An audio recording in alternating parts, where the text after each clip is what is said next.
Hey everybody, what's up and welcome back. I hope you guys all had a very Merry Christmas and a Happy New Year. Season ended here in Michigan. We were right out there scouting right away, January 2nd, and then even a little bit more today. So that's what I want to talk about today, you guys, is postseason scouting and how you can get a jump start on 2023 right now. So stay tuned.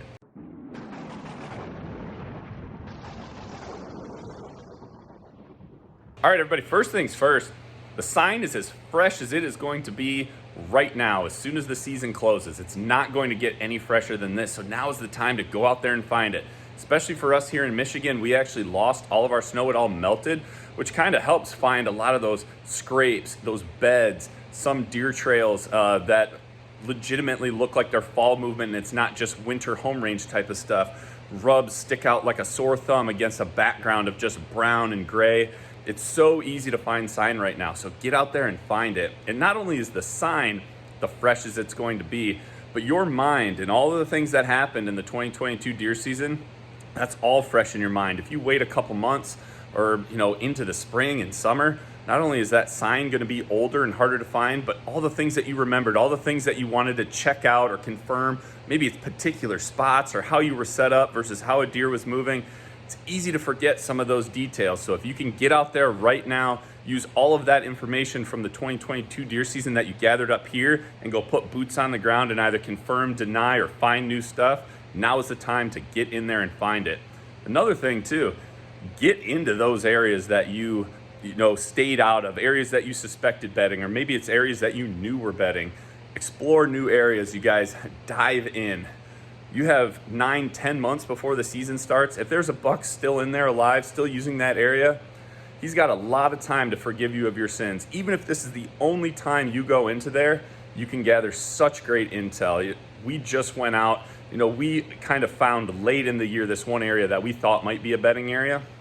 Today, we dove into there and we confirmed it was a bedding area. We found tons of great sign. We found specific beds, which we marked. We tried to understand on particular wind directions what bucks might use, which beds. And that is super valuable for us to help set up on that particular bedding area or just off of that bedding area going to food.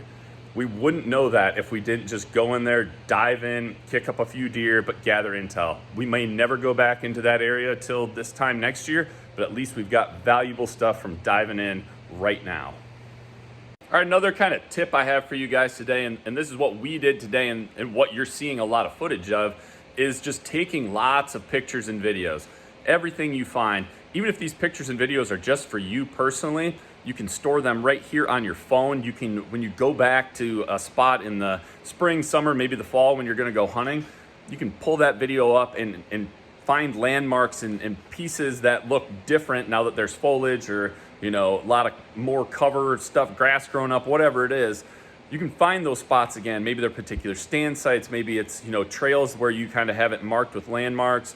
I know on private land, you could use flag and tape. You could use things to mark trails, trees, whatever it is that you want. But on public land, you certainly don't want to go hanging a bunch of stuff that's going to tip off another hunter to your spot. So taking a lot of pictures and videos can be crucial to just understanding those puzzle pieces again when it comes closer to hunting season. And a great place to store those pictures, those videos is actually right here on YouTube. I'm not saying you have to share them with the world or give up any of your intel, but you can make your own private or unlisted YouTube videos, and it's kind of like unlimited cloud storage. You could edit it together a little bit if you want, kind of paint a whole picture. You could save videos from different properties, with still frames and videos, whatever it is. But honestly, making unlisted YouTube videos for yourself, maybe you share it with a few hunting buddies, is a great way to store that info so you can just easily go back, watch it again, remember those type of things when it starts getting closer to the deer season. Talking pictures and videos, another thing I really like to do at the end of the year is really detailed, deep dive and break down all of my trail cam pictures. There are some software packages that can do it for you. I like to use, you guys have probably seen a couple videos that I've done before, but I like to use Hunt Perfect.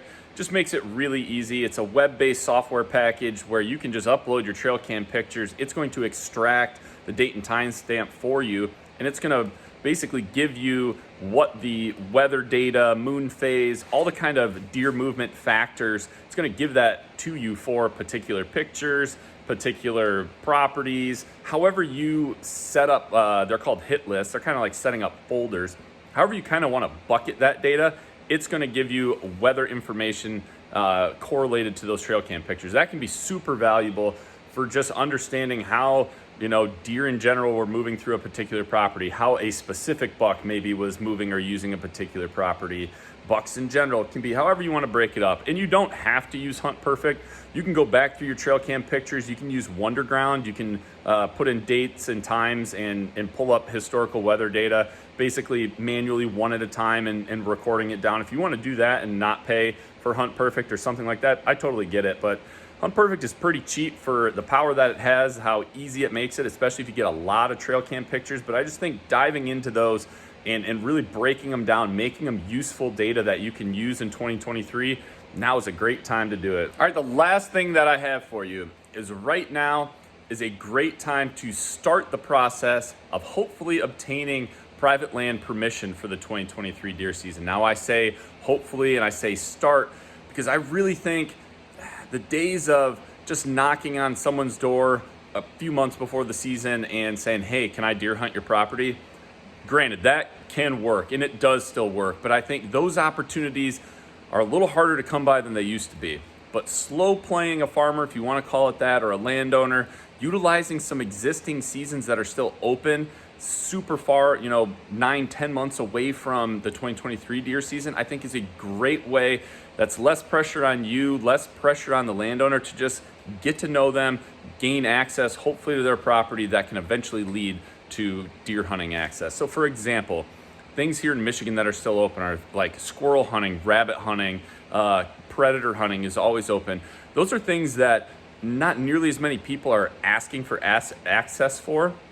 And it's, I think, a lot easier for a landowner to say, yeah, sure, if you and your son or you and your wife or just you and a buddy want to go squirrel hunting for a day, the chances of them saying yes to that are much higher than 2 months before deer season getting access to deer hunt.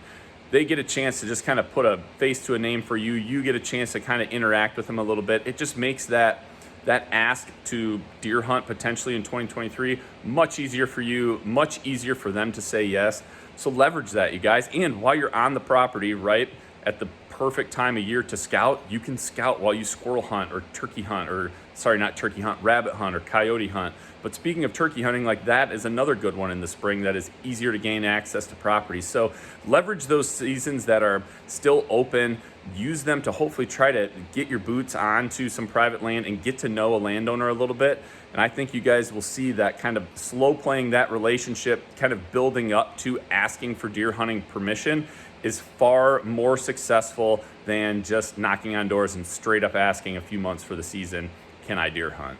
So guys, that's what I've got for you. I hope you enjoyed this video. I hope this motivates you to get out there and start preparing for the 2023 deer season because it is a great time. There's a lot you can do right now that will pay dividends come fall.